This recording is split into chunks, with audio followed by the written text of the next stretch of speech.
So, and then you can do 7.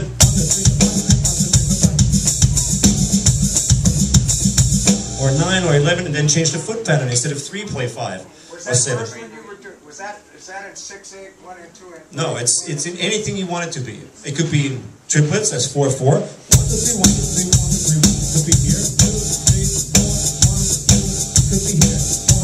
2, 3, 4, 1, 2. It could be here. 1, 2, 3, 4, 1, 2. It could be here. 1, 2, 3, 4. 1, 2, 3, 4. 1, 2, 3, 4. Could be in 14/16, it could be in 15/16, anywhere you want it to be. It's only the cycle that you're playing. So I practiced every odd and even cycle in every odd and even time signature, overlapping with both hands and feet in different signatures and different cycles. So very complex.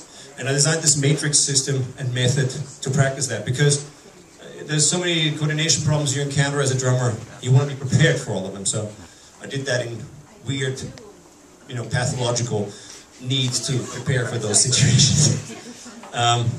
Anyways, we're running out of time. I just want to say one thing about the camp before we finish up. The big drum bonanza is happening next June, this coming June, next month, in Los Angeles. And I've got a whole bunch of great guest teachers. Kenny Aronoff, who's amazing. Chris Coleman, who's absolutely incredible. Virgil Donati, absolutely incredible. Dave Village from Mars Volta, who's a great drummer.